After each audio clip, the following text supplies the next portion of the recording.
Yes, welcome back. हम लोग जो है नेचर ऑफ मैनेजमेंट पढ़ रहे हैं बच्चों, और नेचर ऑफ मैनेजमेंट के अंदर हम तीन चीज़ें देखने वाले हैं। क्या क्या देखने वाले हैं? देखिए,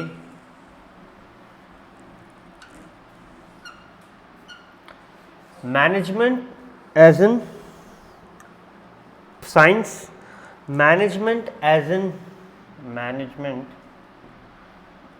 a science,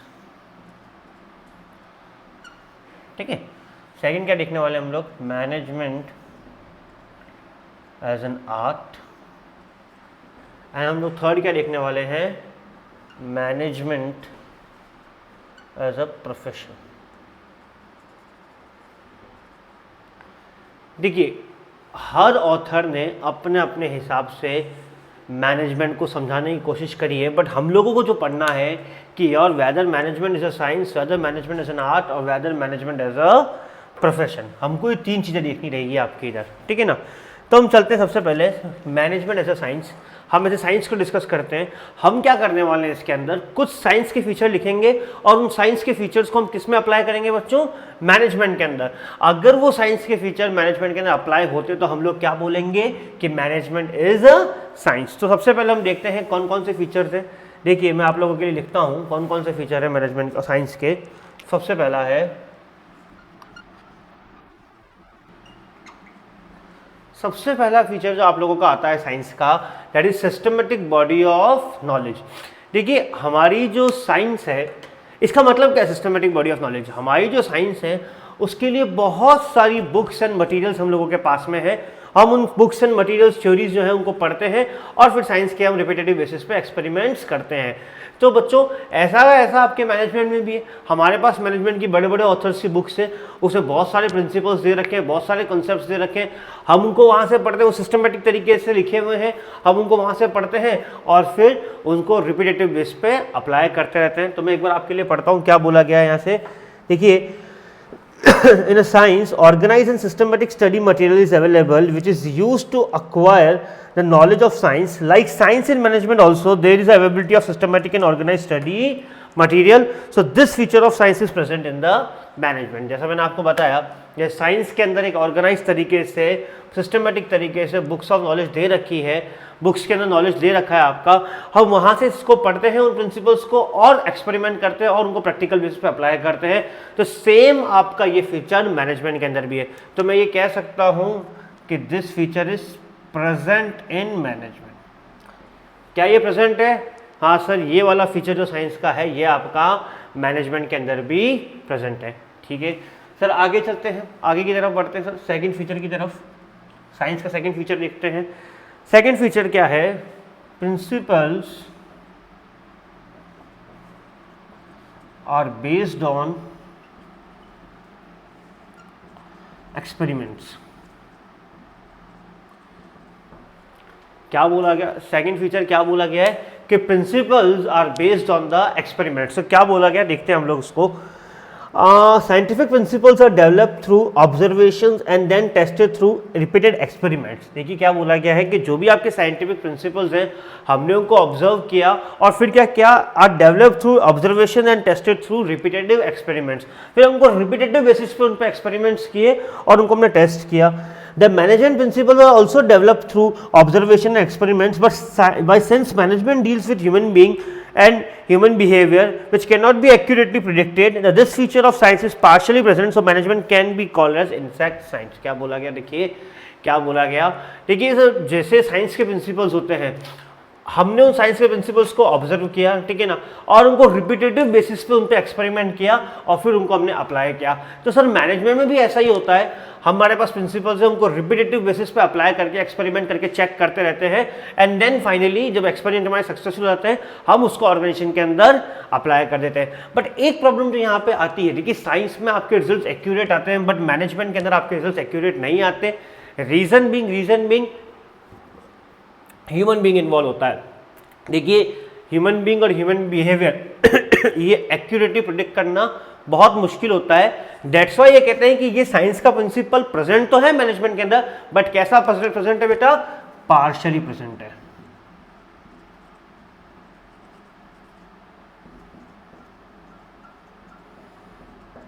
it is partially present. समझ में आई मेरी बात? सर प्रेजेंट जरूर है बट कैसा है सर? पार्शियली प्रेजेंट है। रीजन बीइंग कि सर ह्यूमन बिहेवियर्स इन्वॉल्व होते हैं और ह्यूमन बिहेवियर्स को हम एग्जैक्टली प्रिडिक्ट नहीं कर सकते।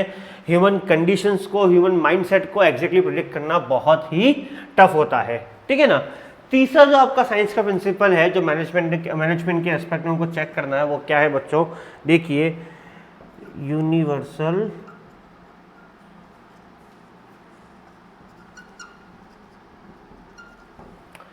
क्या बोला गया? देखिए तीसरा प्रिंसिपल आपका बोलता है यूनिवर्सल वैलिडिटी। एक बार हम इसको पढ़ते हैं।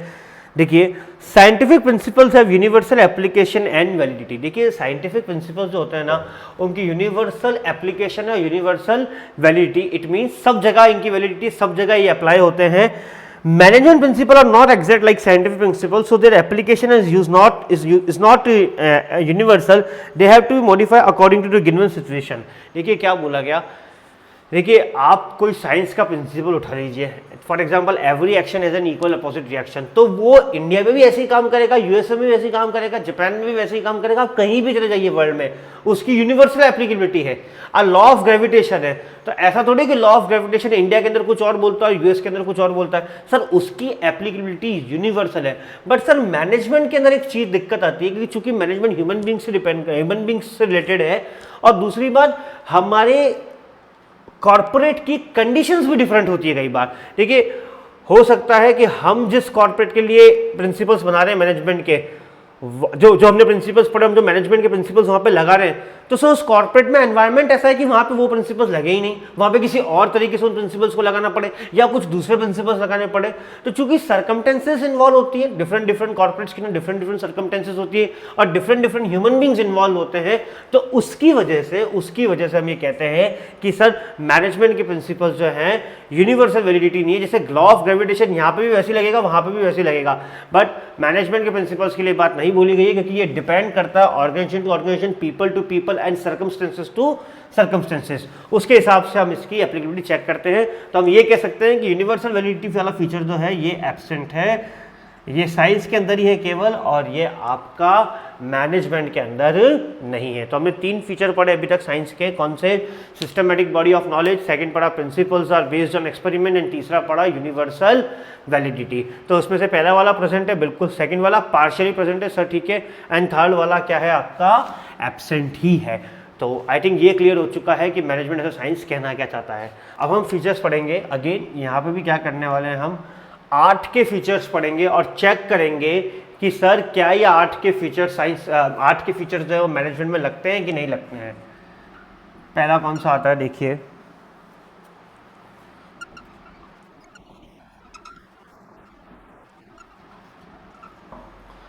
क्या बोला गया है।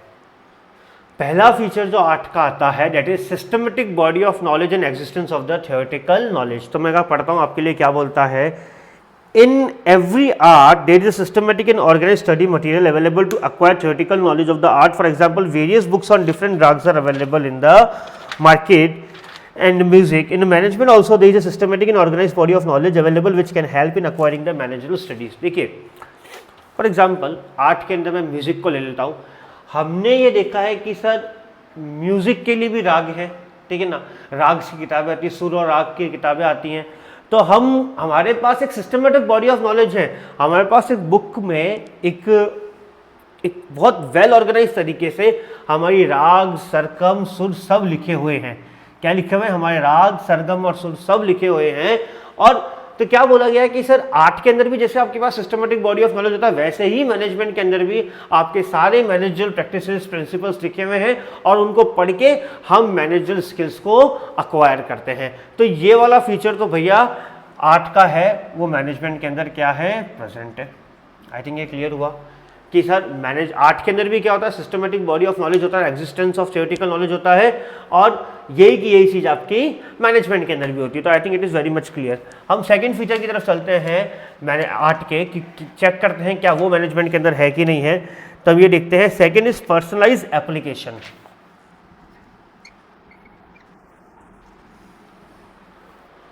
क्योंकि सर हमारा जो नेक्स्ट फीचर आता है वो कौन सा आता है? Personalize application. क्या आ रहा है बच्चों? Personalize application. तो हम चेक करते हैं कि ये पर्सनल एप्लीकेशन क्या बोलता है। देखिए पढ़ता हूं मैं आपके लिए। इन the field of art only theoretical knowledge is not enough, every artist must have personal skills and creativity to apply that knowledge। ठीक है सर आर्ट की फील्ड के अंदर सिर्फ थियोरेटिकल नॉलेज से कुछ नहीं होता है, आपके पास पर्सनल स्किल्स भी होनी चाहिए कि जिस तरीके से आप उस नॉलेज को जो है अप्लाई करने वाले। तो क्या बोला गया, in the field of art not only theoretical knowledge is enough, every artist must have personal skills and creativity to apply the knowledge. For example, all musicians learn same rags but they apply these rags according to their personal skills and creativity which makes them different। देखिए simple सी बात है sir, मैंने भी वही राग पढ़ी है, मैंने भी वही सुर पढ़े हैं, अरिजीत सिंह ने भी वही सुर और वही राग पढ़े हैं, बट सर वो मुझसे अच्छा क्यों गाता है और मैं इतना खराब क्यों गाता हूँ? रीजन बीइंग पर्सनलाइज स्किल्स की बात है यहाँ पे। सर उसका पर्सनलाइज स्किल्स या उसकी पर्सनलाइज एप्लीकेशन उन राग्स और सुर की बहुत अच्छी है इन कंपैरिजन टू मी। तो क्या बोला गया, for example, all musicians learn same rags but they apply these rags according to their personal skill and creativity which makes them different। In management also, all managers learn same management theories and principles but their efficiency depend upon how well they use these principles under different situations by applying personal skills and creativity। So this feature of art is present in the management। देखिए sir यही की यही feature आपका management के अंदर भी exist करता है। कैसे सर? सर मैनेजमेंट के अंदर भी एक ही बात बोली गई, सर मैंने भी मैनेजमेंट की थ्योरीज वही पढ़ी हैं और किसी बड़ी कॉर्पोरेट के जो मैनेजमेंट्स में लोग बैठे हैं उन लोगों ने भी मैनेजमेंट की थ्योरीज वही पढ़ी है, बट बात यह है कि उनके पास अपनी पर्सनल स्किल है और वो उसको उस तरीके से, वही अरिजीत सिंह मतलब मेरा वाला केस है, अरिजीत सिंह ने भी वही सुर राग पढ़े हैं, मैंने भी वही पढ़े हैं, बट उसकी पर्सनलाइज एप्लीकेशन और स्किल है इसलिए उन सुर और राग को उस तरीके से अप्लाई करता है। तो सेम मेरे साथ भी क्या बोला गया, मेरे केस में भी क्या बोला गया सर, मैनेजमेंट के केस में भी कि सर मैंने भी मैनेजमेंट की बुक्स वही पढ़ी है और किसी बड़ी कंपनी के मैनेजमेंट एक्सपर्ट्स हैं उन लोगों ने भी बुक्स वही पढ़ी है, बट उनके पास एक पर्सनल स्किल है जिसको वो अपने तरीके से क्रिएटिव तरीके से कॉर्पोरेट्स के अंदर अप्लाई करते हैं। तो आई कैन से कि ये वाली एप्लीकेशन भी आपकी प्रेजेंट है कहाँ पे बच्चों? मैनेजमेंट के अंदर ये वाला फीचर भी आपका प्रेजेंट है। चलिए आगे चलते हैं, आगे की बात समझते हैं क्या बोला गया।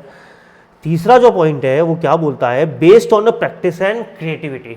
लिख देता हूं क्या बोलता है,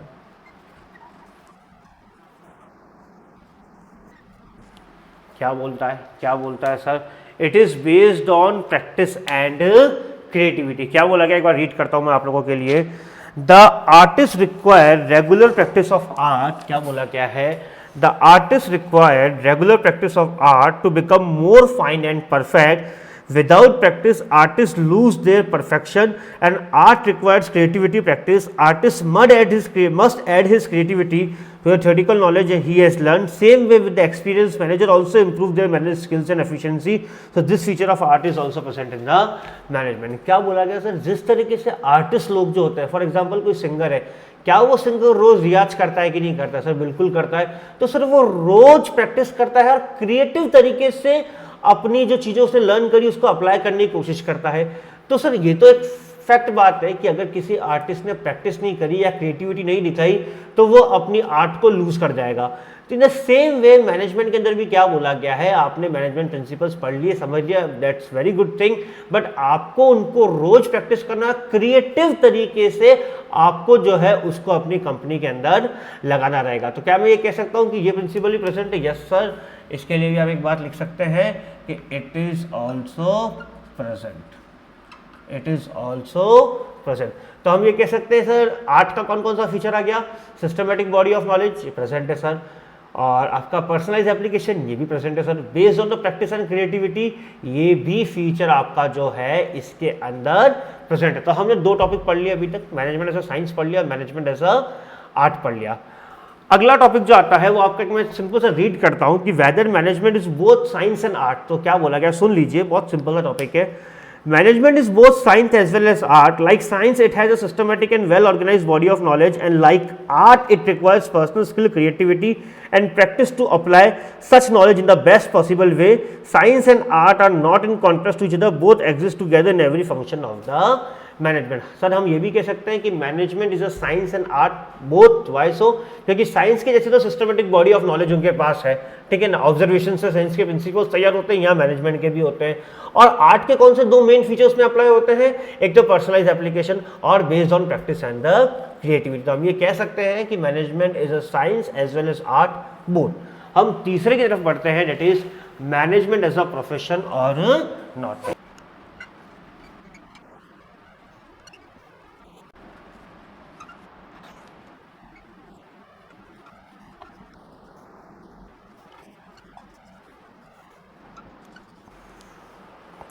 हम जो डिस्कस कर रहे थे वो क्या कर रहे थे कि मैनेजमेंट एज ए साइंस हमने डिस्कस कर लिया, मैनेजमेंट एज एन आर्ट हमने डिस्कस कर लिया, अब मैनेजमेंट एज एन प्रोफेशन पे हम लोग आए थे।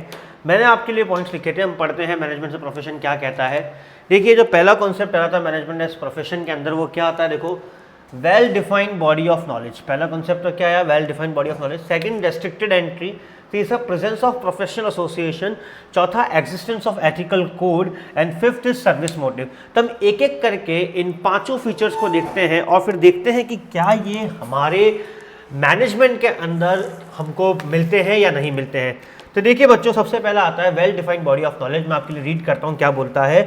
In every profession, there is a practice of systematic body of knowledge which helps the professionals to gain specialized knowledge of that profession. क्या बोला गया? In every profession, there is a practice of systematic body of knowledge which helps the professionals to gain special knowledge of that profession. In case of management also, there is availability of systematic body of knowledge. There are large number of books available in the management studies. Scholars are studying various business situations and are trying to develop new principles to tackle these situations. देखिए किसी भी profession को करने के लिए आपके पास बहुत study material. For example I am a company secretary, ठीक है बच्चों, तो मैं as a practicing company secretary भी वर्क करता हूँ, तो I am in a profession, तो मुझे अपनी प्रोफेशन को चलाने के लिए बहुत सारी सिस्टमेटिक बुक्स मिली हुई हैं। Basically I am dealing in companies act, in income, in GST act, तो मेरे पास इनका स्टडी मटेरियल है। मेरे पास कंपनीज एक्ट का भी स्टडी मटेरियल है, जीएसटी एक्ट का भी सब स्टडी मटेरियल है, और इन सबको ही पढ़ के मैं क्या कर रहा हूँ, अपना प्रोफेशन रन कर रहा हूँ। तो क्या ऐसा कुछ मैनेजमेंट में भी होता है क्या बच्चों? तो मैनेजमेंट के लिए क्या बोला गया, सुनिए।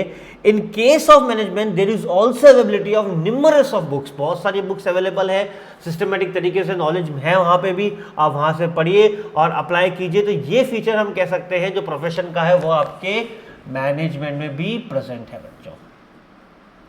कहाँ प्रेजेंट है बच्चों? ये फीचर्स आपका मैनेजमेंट में प्रेजेंट है। सेकंड चलते हैं रेस्ट्रिक्टेड एंट्री। क्या बोला गया है देखिए, the entry to a profession is restricted through an examination और a degree, whereas there is no legal restriction or appointment of manager, anyone can become a manager irrespective of the educational qualification। देखिए मैं teaching में आने से पहले जिस company में work करता था, तो वहाँ पे जो टॉप मैनेजमेंट जो बंदे बैठे हुए थे वो सिंपल 12th पास आउट थे और I can say BCom pass out थे सर, और वो बहुत अच्छे मैनेजर्स थे कंपनी के। उन्होंने कंपनी को एक इतने अच्छे तरीके से मैनेज कर रखा था कि सर आपको कह ही नहीं सकते थे कि सर ये इतने कम एजुकेटेड है। रीजन बीइंग बेटा, एक जो मैं फैक्टर आपसे डिस्कस करने वाला हूँ ये कि मैनेजमेंट के अंदर कोई लीगल रेस्ट्रिक्शन नहीं है। For example, if I want to practice as a company secretary, if I want to practice as a chartered accountant, if I want to practice as a doctor, तो इन सबके respective exam से जो मुझे पहले clear करने पड़ेंगे। मैं बिना सीएस का एग्जामिनेशन दिए मैं कंपनी सेक्रेटरी की प्रोफेशन नहीं कर सकता हूं, बिना सीए का एग्जाम दिए सीए का नहीं कर सकता हूं, कॉस्ट अकाउंटेंसी का दिए बिना कॉस्ट अकाउंटेंट की प्रैक्टिस नहीं कर सकता हूं, सेम विद डॉक्टर ऑल्सो। तो अगर मेरे को इन सब में से किसी की भी प्रैक्टिस करनी है तो मुझे उनका रेस्पेक्टिव एग्जामिनेशन या डिग्री निकालनी पड़ेगी, तभी मुझे एंट्री मिलेगी उस प्रोफेशन के अंदर। बट मैनेजमेंट के अंदर ऐसा कोई भी लीगल रेस्ट्रिक्शन नहीं है। आपको चीजों को मैनेज करना था, आपको मैटर्स को, सर्कमस्टेंसेस को समझ के मैनेज करना आना चाहिए, that is more than enough. आपकी कोई लीगल रेस्ट्रिक्शंस नहीं है। तो यही यहाँ पे बोला गया है, the entry to profession is restricted through an examination on degree. Sir आपको कोई एग्जामिनेशन या डिग्री निकालनी पड़ेगी, बट मैनेजमेंट के लिए ऐसा कुछ भी नहीं बोला गया। ऑल्दो प्रेफरेंस रहती है, ऑल्दो मार्केट में प्रेफरेंस है, इंडस्ट्री में प्रेफरेंस है कि IIM पास आउट्स को हम मैनेजमेंट का काम दें, बट अभी तक ऐसा कोई लीगल रेस्ट्रिक्शन नहीं है। तो मैं ये कह सकता हूं कि ये फीचर जो है आपका मैनेजमेंट के अंदर तो नहीं है, ये एब्सेंट है कि मैनेजमेंट के अंदर एज सच अभी किसी भी तरह की लीगल रेस्ट्रिक्शन नहीं आई है कि sir if you want to manage the company, if you want to become the manager of the company, then you need to pass a particular examination. Such kind of restriction is not available as of date, as of now. But future में अगर आ जाए तो हम देखेंगे। ठीक है, तीसरा चलते हैं, प्रेजेंस ऑफ प्रोफेशनल एसोसिएशंस। तीसरा पॉइंट जो है हमारा प्रेजेंस ऑफ प्रोफेशनल एसोसिएशन, क्या बोलता है, पढ़ता हूं मैं। For all the profession special associations are established and every professional has to get himself registered with his association before practicing that profession. देखिए क्या बोला गया, फॉर एग्जाम्पल नहीं, it's a fact that I am a CS, ठीक है ना। अब आई am a CS, तो मैं जो है एक एसोसिएशन से जुड़ा हुआ हूँ। एसोसिएशन का नाम क्या है बच्चों, institute of company secretaries of India. If someone is CA तो वो भी जुड़ा हुआ है, वो किससे जुड़ा हुआ है बेटा, institute of chartered accountants of India. तो सर हम लोग जो है एक पर्टिकुलर प्रोफेशनल एसोसिएशन से जुड़े हुए हैं, बट ऐसा कुछ भी मैनेजमेंट के लिए नहीं है। ठीक है, जब मैनेजमेंट के लिए कोई लीगल रेस्ट्रिक्शन ही नहीं है, हमने कोई बेयर मिनिमम सेट ही नहीं कर रखा कि सर इतना तो आपको मैनेजमेंट करना है तो आपको इतना तो पढ़ के आना ही पड़ेगा या इतना डिग्री एग्जाम निकालना पड़ेगा, तो ऐसा तो कुछ हमने कुछ सेट ही नहीं कर रखा है। तो सिंपल है कि मैनेजमेंट के अंदर किसी भी तरह की प्रोफेशनल एसोसिएशन की भी प्रेजेंस आपको नहीं मिलेगी, किसी भी तरह की प्रोफेशनल एसोसिएशन की प्रेजेंस आपको नहीं मिलेगी। क्या बोलता है देखिए, in case of management various management associations are set up at national and international level which have some membership rules and set ethical codes. So presently this feature of preservation is not present in management, but very soon it will be included and get statutory backing also. देखिए as of date एक आधे को institution बना रखे हैं, but sir वो भी कोई इतना एक्टिवली वर्क नहीं कर रहे हैं। तो रीजन मीन सिंपल सी बात है, जब आपकी एंट्री रेस्ट्रिक्टेड नहीं है, तो जब आपकी एंट्री रेस्ट्रिक्टेड नहीं है तो उस एंट्री को कंट्रोल करने के लिए कोई एसोसिएशन भी नहीं है। डेवलप हो रहे हैं बट एज ऑफ डेट आपके पास नहीं है, तो हम कह सकते हैं कि सर ये वाला फीचर भी आपका एब्सेंट है। फॉर एग्जाम्पल मैंने आपको अभी बताया ना, अगर आप एमबीए करके जाते हो तो आपका एमबीए का इंस्टीट्यूट होता है, आप डॉक्टर करके जाते हो तो आपको ऑल इंडिया मेडिकल एसोसिएशन एआईएमए का इंस्टीट्यूट है, वो आपको आपका प्रोफेशनल एसोसिएशन जो मैनेज करता है। बट चूंकि यहाँ पे रेस्ट्रिक्टेड एंट्री है ही नहीं, तो सर यहाँ पे एज सच कोई भी आपका जो है प्रोफेशनल एसोसिएशन अवेलेबल नहीं है। तो दिस इज द कॉन्सेप्ट। तो ये फीचर भी आपका मैनेजमेंट के अंदर एब्सेंट है। आगे चलते हैं हम लोग, आगे चलते हैं। अगला, एग्जिस्टेंस ऑफ एथिकल कोड्स। देखिए पढ़ते हैं एथिकल कोड्स के बारे में क्या बोला गया। For every profession there are set of ethical codes fix by, देखिए एथिकल कोड्स मतलब कुछ रूल्स बने हुए हैं, कुछ रूल्स एंड रेगुलेशंस। कोड का मतलब ही कुछ रूल्स एंड रेगुलेशंस बने हुए हैं। तो क्या बोला गया, for every profession there are set of ethical codes fix by the professional organization and are binding on all the professionals of that profession. In case of management there is a growing emphasis on ethical behaviour of managers. All India Management Association has devised a code of conduct for Indian managers, but legally it is not compulsory for all the managers to get registered with AIMA and abide by the ethical code. So presently this feature is also not present in the management. देखिए for example मेरा जो institute है, मेरा जो parent institute है, that is ICSI, ठीक है ना, और एक और है that is bar council of India.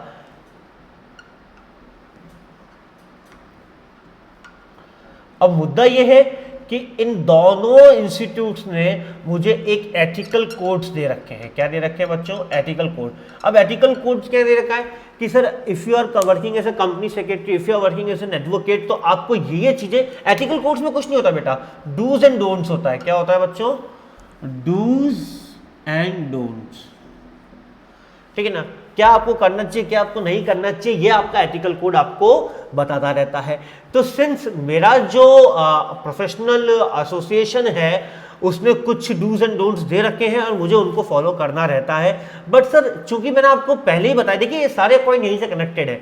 आपकी जब एंट्री रेस्ट्रिक्टेड नहीं है, कोई आपको एग्जामिनेशन या कहीं का मेंबर नहीं बनना होता है, तो आपका कोई प्रोफेशनल एसोसिएशन भी नहीं है, और जब आपका प्रोफेशनल एसोसिएशन ही नहीं है तो आपके लिए कोई एथिकल कोड्स भी नहीं है। बेसिकली आपके एथिकल कोड्स आपका प्रोफेशनल एसोसिएशन ही डेवलप करता है, पर चूंकि इस केस में तो कोई आपका प्रोफेशनल एसोसिएशन है ही नहीं, तो एथिकल कोड होने के चांसेस भी बहुत कम है। स्टिल एथिकल कोड्स डेवलप किए जा रहे हैं, बट अभी तक उनको वो उस लेवल पे जाकर उन्होंने एक्टिवली वर्क नहीं किया है। तो एज ऑन डेट तो हम कहेंगे कि ये फीचर भी जो है आपका एब्सेंट है मैनेजमेंट के अंदर। देखिए हमने अभी तक कितने फीचर्स पढ़े, 4 पढ़े। पहला क्या पढ़ा, well defined body of knowledge. क्या ये प्रेजेंट है सर, बिल्कुल प्रेजेंट है। रेस्ट्रिक्टेड एंट्री सर एब्सेंट है, सर वहाँ पे कोई एंट्री के लिए कोई रेस्ट्रिक्शंस नहीं है। Presence of professional association absent है सर, ये फीचर भी। एंड लास्ट क्या है बेटा, एग्जिस्टेंस ऑफ एथिकल कोड। तो क्या बोला गया है सर, ये फीचर भी आपका क्या है, एब्सेंट है। नाउ अगले फीचर की तरफ चलते हैं बेटा, that is your service motive. You know, basic motive of every profession is to serve the clients with dedication, whereas basic purpose of management is achievement of the management goals. For example, for a business organization, the goal can be a profit maximization, but nowadays not only profit maximization can be sole goal of an enterprises. To survive in the market for a long period of time, businessmen must give due importance to social objectives. So presently this feature is also not present, but very soon it will be included. देखिए क्या बोला गया, देखिए doctor जो है उसका एक motive है कि अपने पेशेंट को अच्छे से ट्रीट करे, अच्छे उसको क्योर करके घर भेजे। एक सीएस है तो उसका भी है कि जो लीगल प्रॉब्लम्स, जो कॉर्पोरेट प्रॉब्लम्स उसके क्लाइंट फेस कर रहा है उससे उसको फ्री कराए। अगर कोई सीए भी है तो वो अकाउंटेंसी और टैक्सेशन की प्रॉब्लम सॉल्व कराएगा। तो सर हमने देखा कि सर इन सब के अंदर क्या बोला गया है कि इनका एक सर्विस मोटिव होता है, ये डेडिकेशन के साथ अपने क्लाइंट को सर्व करना चाह रहे हैं। वेयर एज मैनेजमेंट का सिर्फ एक ही मोटिव होता है, to achievement of the management goal. जो मैनेजमेंट ने गोल दे दिया, फॉर एग्जांपल इस साल मुकेश अंबानी जी ने अपनी कंपनी में आके अनाउंस कर दिया कि भैया ये मैनेजमेंट का गोल है, प्रॉफिट मैक्सिमाइज करना है, 5 करोड़ का प्रॉफिट पिछले साल था, इस बार 50 करोड़ का प्रॉफिट करना है। तो अब बच्चों सर्विस मोटिव नहीं देखा जाएगा, अब हम सिर्फ एक ही चीज पे फोकस करेंगे, how to achieve this target of 50 crore. हमारा जो मोटिव है उस 50 करोड़ को अचीव करने का आपका हो जाएगा और उसी के लिए हम डे एंड नाइट अपना वर्क करेंगे बच्चों। तो दिस इज द कॉन्सेप्ट कि सर मैनेजमेंट के अंदर अभी तक ये वाला फीचर भी एब्सेंट है बच्चों।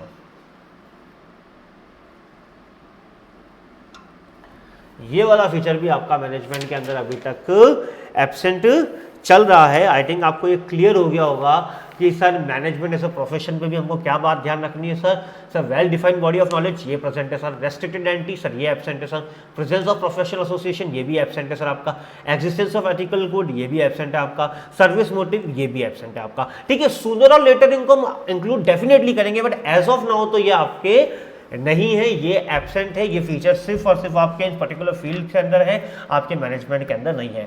हमने एज अ साइंस पढ़ा, हमने एज एन आर्ट पढ़ा और हमने मैनेजमेंट एज अ प्रोफेशन पढ़ा। तो मेरे हिसाब से जो बेस्ट सुटेबल हो रहा है यहाँ पे that is management as an art, क्योंकि मैनेजमेंट एज एन आर्ट के जो फीचर्स थे वो हमने सारे फीचर्स आपके मैनेजमेंट के अंदर भी देखे, जो आर्ट के फीचर्स थे हमने उनको मैनेजमेंट के अंदर भी देखा है।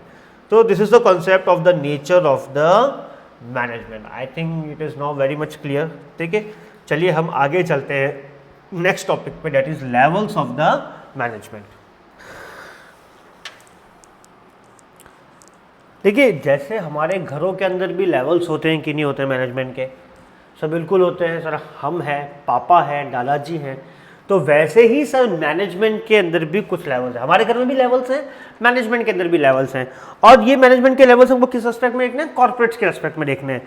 तो हम समझते हैं कि लेवल्स ऑफ मैनेजमेंट के बारे में क्या बोलता है हमारा कॉन्सेप्ट। देखिए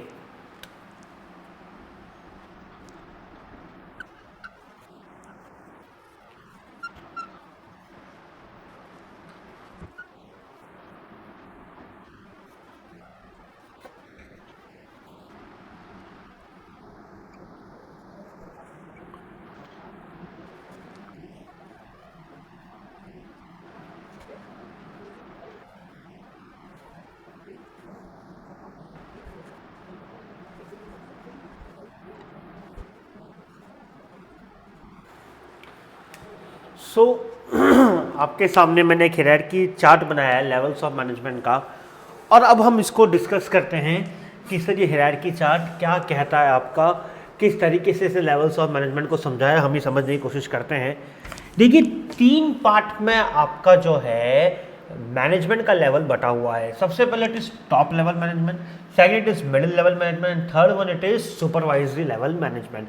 और आपने एक चीज देखी होगी, एक डायग्राम साथ में और ड्रॉ हो रहा है कि जब सब मैनेजमेंट का लेवल नीचे आता जाता है तो अथॉरिटी आपकी जो है वो बढ़ती जाती है, और जब मैनेजमेंट का लेवल ऊपर जाता रहता है तो अकाउंटेबिलिटी आपकी बढ़ती जाती है। देखिए एक लोअर लेवल या सुपरवाइजरी लेवल का मैनेजमेंट का जो अकाउंटेबिलिटी है वो थोड़ी कम है in comparison to middle level management. Middle level management की जो अकाउंटेबिलिटी है वो और भी कम है in comparison to top level management. Top level management की सबसे ज़्यादा अकाउंटेबिलिटी होती है और अथॉरिटी जो होती है वो आपकी रिवर्स डायरेक्शन में फ्लो करती है।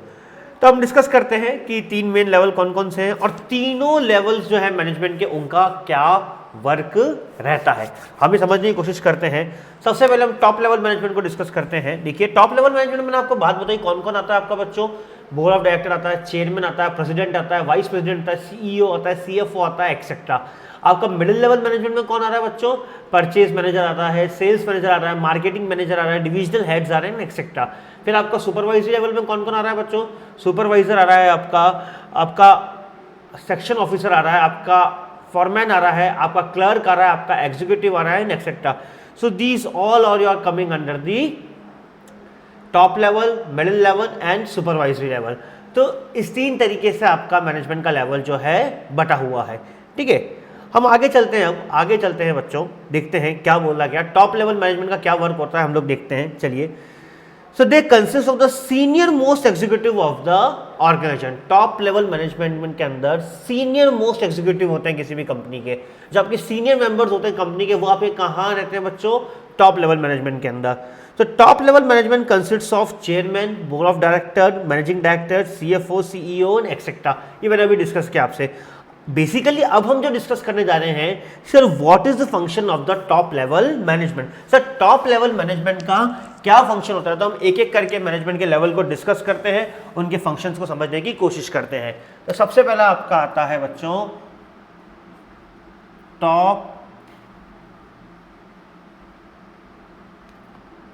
Top level management. इनके हम क्या पढ़ रहे हैं बच्चों? फंक्शंस।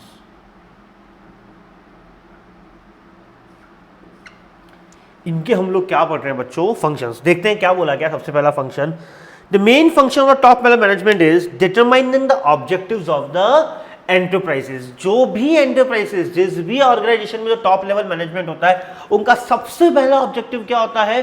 तो determine the objectives of the enterprises. तो क्या बोला गया देखिए, the top level managers formulate the main objectives of the organization. They form long term as well as short term objectives. वो क्या करते हैं बच्चों? long term and short term objectives जो हैं आपके डिफाइन करते हैं। तो क्या बोला गया, आगे हम पढ़ते हैं। देखिए कंपनी का उद्देश्य क्या है, कंपनी का ऑब्जेक्टिव क्या है, ये लोग कौन डिफाइन करेंगे? ये लोग आपके टॉप लेवल के मैनेजमेंट के लोग डिफाइन करेंगे। सर आप किसी कंपनी में बोर्ड ऑफ डायरेक्टर, तो आप ये तो नहीं देखेंगे ना कि कितनी माल की कमी पड़ गई, क्या पड़ गई। आप डेफिनेटली क्या देखेंगे? कंपनी का ऑब्जेक्टिव क्या होना चाहिए, हमारी कंपनी रन किस लिए कर रहे हैं। देखिए रिलायंस का ऑब्जेक्टिव है कि जैसे फॉर रिलायंस जियो का जो ऑब्जेक्टिव है, उसका ऑब्जेक्टिव क्या है कि सर नेटवर्क इंडस्ट्री के अंदर मैं सबसे बड़ा बन जाऊं। तो ये उसका ऑब्जेक्टिव डेफिनेटली जो उसके टॉप पे लोग बैठे हुए हैं उन्होंने ये सोचा है कि सर रिलायंस का मेन ऑब्जेक्टिव क्या है? नेटवर्किंग इंडस्ट्री के अंदर बहुत बड़ा नाम करने का। तो सर ऐसे ही आपके टॉप मैनेजमेंट के 2 तरह के ऑब्जेक्टिव सोच सकते हैं वो लोग, आपके लॉन्ग टर्म सोच सकते हैं, शॉर्ट टर्म। शॉर्ट टर्म भी कोई ना कोई ऑब्जेक्टिव सोचा होगा। तो आपकी कंपनी के लॉन्ग टर्म या शॉर्ट टर्म ऑब्जेक्टिव सोचने की जिम्मेदारी किसके ऊपर होती है बच्चों? टॉप मैनेजमेंट के ऊपर। The first function of your top management is the determining the objectives of the organisation. तो मैं यहां पे शॉर्ट में लिख रहा हूं ऑब्जेक्टिव्स डिटरमिनेशन।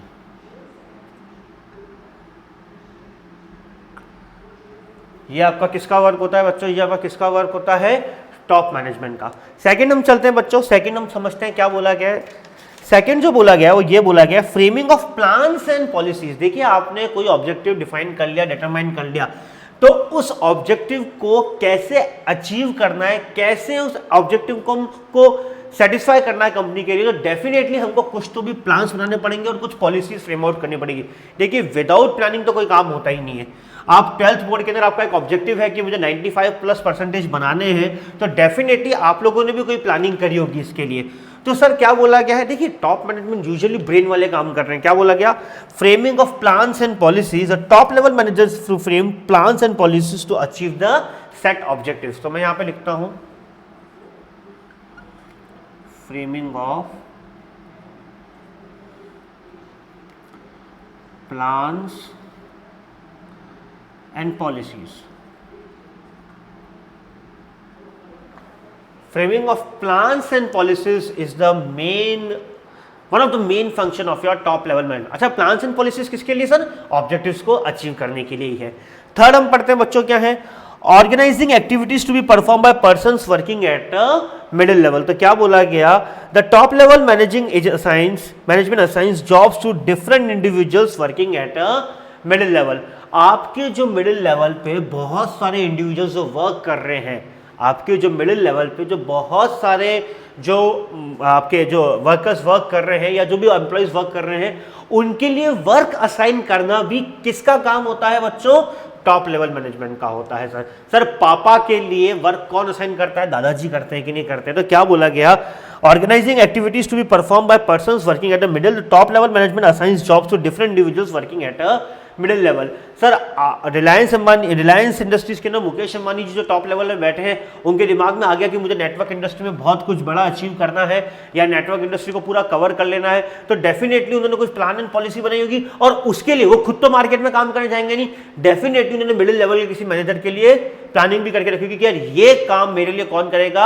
मेरा मिडिल लेवल का ये पर्टिकुलर जो बंदा या मेरा एम्प्लॉय है वो ये काम करेगा। तो थर्ड पॉइंट आपका क्या आता है बच्चों?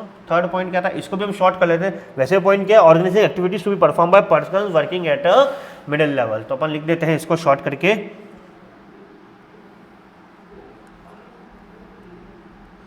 Organisation of work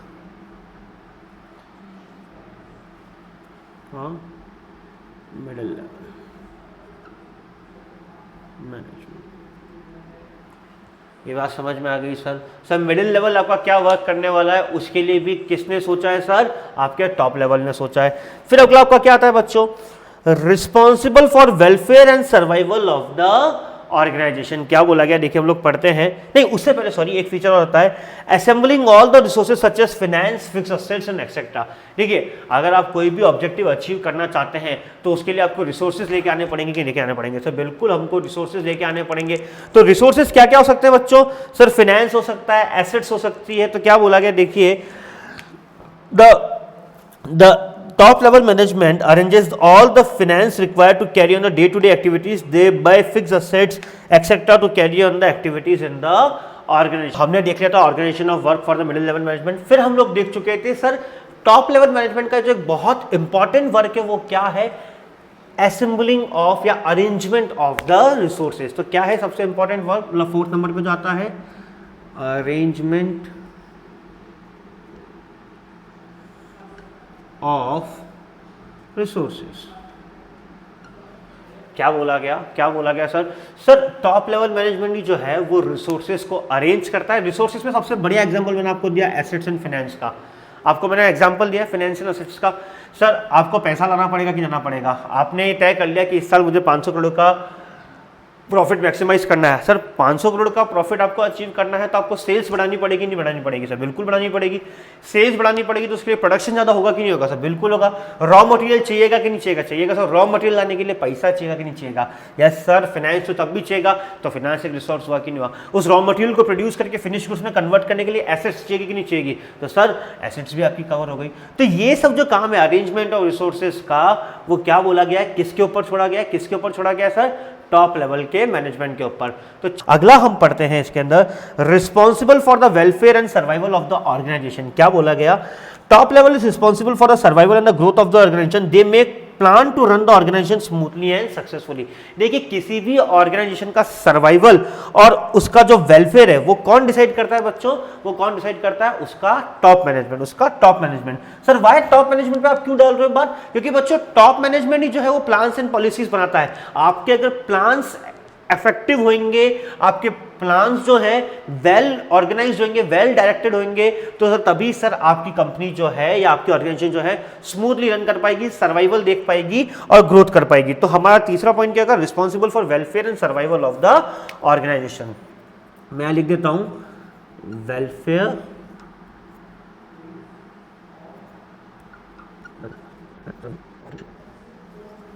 welfare and survival of the organisation भी आपका किसके पास है? टॉप लेवल मैनेजमेंट के पास है।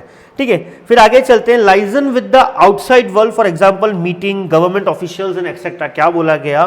The top level management remains in contact with the government, competitors, suppliers, media etc. And jobs of the top level are complex and stressful, demanding long hours of commitment towards the organization. देखिए जो आपका external जो आपकी company के बाहर का environment है, that is external environment, उस एक्सटर्नल एनवायरनमेंट को कौन देखता है बेटा, कौन संभालता है बेटा, top level management. Sir external में कौन कौन आ सकता है, देखिए सर आपका गवर्नमेंट्स आ सकती है, ऑफिशियल्स आ सकता है, मीडिया आ सकता है, these all are the people who are the outside the environment of your organization, और उनको टैकल कौन करता है, आपका टॉप लेवल का मैनेजमेंट। आपने देखा होगा कंपनीज के बिहाफ पे टॉप लेवल के मैनेजमेंट आके सीएनबीसी में इंटरव्यूज देते हैं, ठीक है ना, गवर्नमेंट पॉलिसीज में आके पार्टिसिपेट करते हैं, लॉ ड्राफ्ट करने में हेल्प करते हैं। तो ये सब कौन काम कर रहा है बेटा, टॉप लेवल का मैनेजमेंट। आज एक कंपनी का पोछा लगाने वाला आदमी मीडिया से जाके डील नहीं करेगा, डेफिनेटली मीडिया से डील कौन करेगा, जो कंपनी के अंदर टॉप लेवल मैनेजमेंट की पोस्ट पे बैठा, जो कंपनी के अंदर टॉप लेवल की पोजीशन में बैठा है, वही जाके मीडिया से भी डील करेगा और एक्सटर्नल एनवायरनमेंट में जितनी भी चीजें हैं उन सब से डील करेगा। तो मैं लिख देता हूं dealing with the external environment.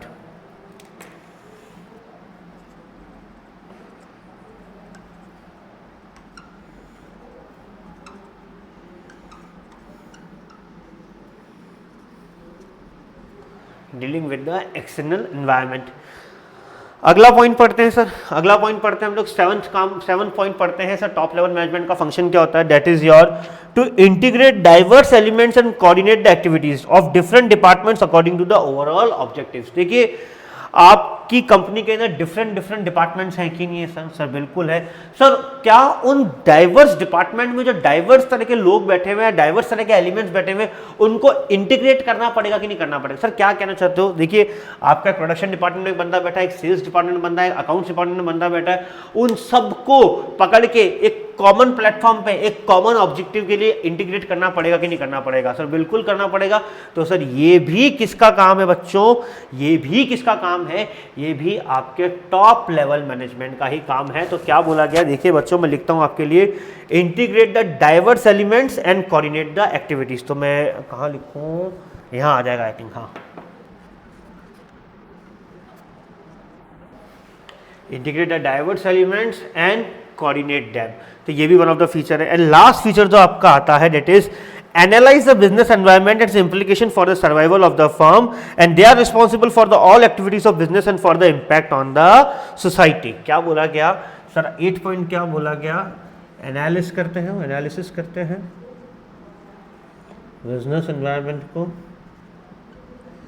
And साथ में क्या बोला गया, रिस्पॉन्सिबल फॉर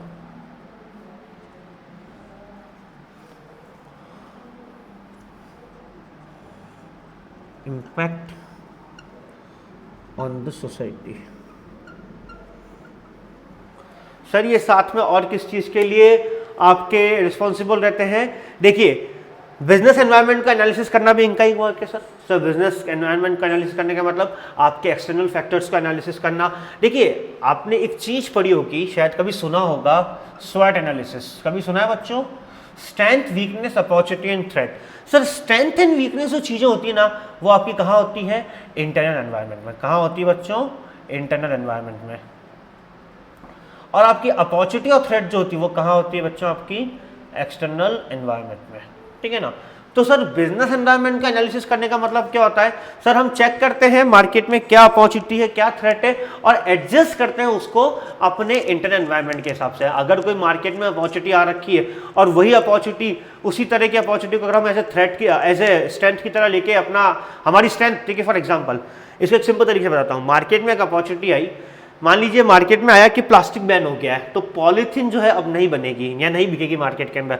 और हमारी कंपनी की स्ट्रेंथ है कि हमारी कंपनी जो है, ये जो कपड़ा होता है इसके कैरी बैग्स बहुत अच्छे बना सकती है, क्लॉथ के कैरी बैग्स बहुत अच्छे बना सकती है। तो टेल मी, मार्केट में क्या ही अपॉर्चुनिटी आई, क्या अपॉर्चुनिटी आई, क्या ये जो थ्रेट, वैसे जनरली ये थ्रेट लग रहा था किसको, प्लास्टिक इंडस्ट्री वालों के लिए थ्रेट था, बट ये जो अपॉर्चुनिटी है, तो मेरी स्ट्रेंथ क्या है, और मेरी स्ट्रेंथ क्या है, कपड़े का थैली बना लेने का। तो सर ये स्ट्रेंथ और इस अपॉर्चुनिटी को मैं आपस में मैच कर दूंगा कि नहीं कर दूंगा, सर बिल्कुल कर लेंगे। क्यों सर, मैं उस अपॉर्चुनिटी को अच्छे से ग्रैब कर सकता हूं, क्योंकि मेरी जो स्ट्रेंथ ही क्या है, कपड़े की थैलियां बनाना बच्चों। तो sir analysis of business environment and responsible for the impact on the society. देखिए अगर आप कोई भी बिजनेस करते हैं, उसका सोसाइटी के ऊपर क्या इंपैक्ट होता है, इसकी रिस्पॉन्सिबिलिटी भी किसके ऊपर ऊपर है बच्चों, आपके बिजनेस के जो टॉप लेवल के मैनेजमेंट है इनके ऊपर है कि सर इन लोग, देखिए आप प्रोडक्शन कर रहे हैं, डेफिनेटली उससे पोल्यूशन होएगा, सब होएगा, सोसाइटी में जो इंपैक्ट जा रहा है उसकी जिम्मेदारी भी किसको लेनी पड़ेगी बच्चों, आपके टॉप लेवल के मैनेजर्स को ही उसकी रिस्पॉन्सिबिलिटी लेनी पड़ेगी। दे आर रिस्पॉन्सिबल कि सर उस चीज को कैसे लेना है, उस इंपैक्ट को कैसे कंसीडर करना है। तो अभी तक जो हमने पढ़ा तो उसके लिए एक छोटी सी लाइन में बोलूंगा, the job of the top level manager is complex and stressful, demanding large hours of commitment to the organization. इनकी जॉब बहुत स्ट्रेसफुल होती है, बहुत कॉम्प्लेक्स होती है और बहुत सारे कमिटमेंट के आवर्स आपको देने पड़ते हैं, तब जाके आपकी कंपनी जो है वो कुछ बहुत ही बढ़िया है जो अचीव कर पाती है। तो मैंने अभी तक आप लोगों को क्या पढ़ाया बेटा, टॉप लेवल मैनेजमेंट के फंक्शंस में हमने क्या क्या देखा, ऑब्जेक्टिव्स डिटरमाइन करते हैं सर, ठीक है sir, forming of plans and policies बनाते हैं कंपनीज के लिए। तीसरा क्या बोला, organizing the work for the middle level management, किस मिडिल लेवल के मैनेजमेंट को, मैनेजर को क्या वर्क देना है, ये वर्क भी किसका होता है बच्चों, टॉप लेवल के मैनेजर का होता है। फिर मैंने क्या बताया आपको, अरेंजमेंट ऑफ द रिसोर्सेज को कैसे अरेंज करना है, उसके अंदर फाइनेंस समझाया मैंने आपको, एसेट समझाया, ये भी वर्क किसका होता है, टॉप लेवल के मैनेजर का होता है। फिर मैंने आपको बताया welfare and survival of the organisation, तो welfare and survival of the organisation भी आपका किसके लिए है बच्चों, टॉप लेवल के मैनेजमेंट के लिए ही है काम ये। फिर आपका क्या है, वेलफेयर एंड सर्वाइवल, इस पर क्यों डिपेंड होता है बेटा, क्योंकि ये प्लान्स एंड पॉलिसीज बनाते हैं।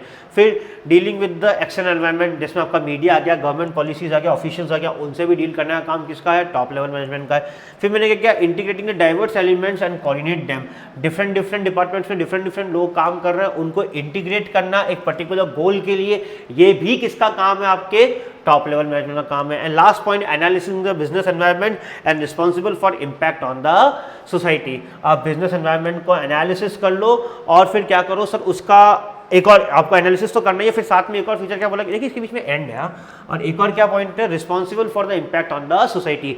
आपके बिजनेस से जो भी सोसाइटी पे इम्पैक्ट आता है उसके लिए रिस्पॉन्सिबल कौन है, आपका टॉप लेवल मैनेजमेंट है। तो I think it is very much clear now कि टॉप लेवल मैनेजमेंट का वर्क क्या क्या होता है। एक बार मेरे साथ रिवाइज करेंगे, ऑब्जेक्टिव डिटरमाइन करेंगे सर, बिल्कुल, प्लान्स एंड पॉलिसीज बनाएंगे, बिल्कुल सर, मिडिल लेवल के लिए वर्क असाइन करेंगे सर, वो भी कर दिया, रिसोर्सेज को अवेलेबल कराएंगे, वो भी कर देंगे सर, वेलफेयर सर्वाइवल वो भी इनके पास है, एक्शन एनवायरनमेंट से डील करना वो भी इनके हाथ में है, डाइवर्स एलिमेंट्स को इंटीग्रेट करना वो भी इनके हाथ में है, and your last point is your analysis करना बिजनेस एनवायरनमेंट का और सोसाइटी भी उसका क्या इम्पैक्ट आता है इसको समझना, ये भी किसके ऊपर है बेटा, टॉप लेवल मैनेजमेंट का वर्क है।